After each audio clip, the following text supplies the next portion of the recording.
মৌলভীবাজার পার হয়ে আমরা এগিয়ে এসে এক বন্ধুর বাড়িতে আশ্রয় নিলাম। রাতটা সেখানেই কাটালাম। ভোরে ওদের দুইজনকে বিদায় দিলাম, কারণ ওদের বিরুদ্ধে গ্রেপ্তারি পরোয়ানা নাই।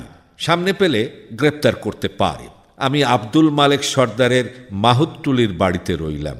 সেখান থেকে আমি পরের দিন সকালে ক্যাপ্টেন শাহজাহানের বাড়িতে উপস্থিত হলাম। তার স্ত্রী বেগম নূরজাহান আমাকে ভাইয়ের মতো স্নেহ করতেন। তিনি রাজনীতি করতেন না। আমি আহত ও অসুস্থ কোথায় যাই আর কেই বা জায়গা দেয় তখন ঢাকায়? ভদ্রমহিলা আমার যথেষ্ট সেবা করলেন। ডাক্তারের কাছ থেকে ঔষধ আনালেন। 2 দিন ওখানে ছিলাম। আইবির লোকেরা সন্দেহ করল আমি এ বাড়িতে থাকতে পারি, কারণ প্রায়ই আমি এ বাড়িতে বেড়াতে আসতাম। 2 জন আইবি অফিসার এদের এখানে এসেছে রাত 8টায়। ঠিক এই সময় একজন কর্মী সেখানে উপস্থিত হয়ে বেগম নূরজাহানকে জিজ্ঞাসা করতে যাবে আমি কোথায়। আইবি অফিসারদের দেখে তার মুখের ভাব এমন হয়ে গেল যে তাদের আর বুঝতে বাকি রইল না আমি কোথায় আছি। আমি কিন্তু পাশের ঘরেই শুয়ে আছি আর এদের আলাপ শুনছি। বেগম নূরজাহান খুবই চালাক ও বিচক্ষণ। তিনি ওদের চা খেতে দিয়ে আমাকে ডেকে দোতলা থেকে নিচে নিয়ে গেলেন এবং বললেন অবস্থাটা। আমি বললাম একটা চাদর দেন, কারণ আমার একটা পাঞ্জাবি ও লুঙ্গি ছাড়া আর কিছুই ছিল না।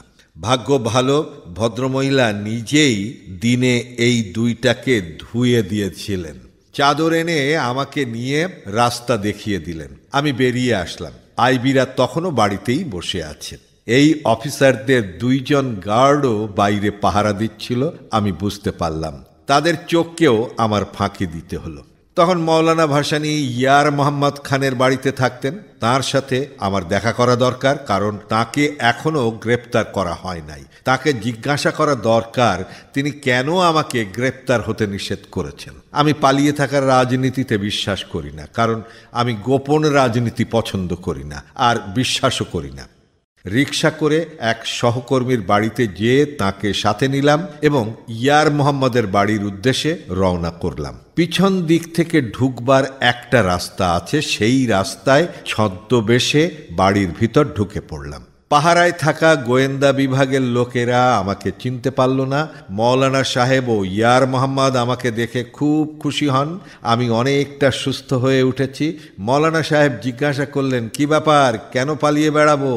নবাবজাদা লিয়াকত আলী খান লীগ সভায় ঘোষণা করলেন, জো আওয়ামী লীগ করেগা উসকো শের হাম কুচাল দেগা। তিনি যদিও বলতেন গণতন্ত্রে বিশ্বাস করেন, কিন্তু কোনো বিরুদ্ধ দল সৃষ্টি হোক তা তিনি চাইতেন না। তার সরকারের নীতির কোনো সমালোচনা কেউ করে তাও তিনি পছন্দ করতেন না। নিজের দলের মধ্যে কেউ বিরুদ্ধাচরণ করলে তাকেও বিপদে ফেলতে চেষ্টা করেছেন, যেমন নবাব মামদুদ। পশ্চিম পাঞ্জাব সরকারের প্রধানমন্ত্রী ছিলেন মামদুদ। জিন্নার বিশ্বস্ত একজন ভক্ত ছিলেন। জিন্নার হুকুমে নবাবি ছেড়ে দিয়ে তিনি বিরাট সম্পত্তি ত্যাগ করতে বাধ্য হয়েছিলেন।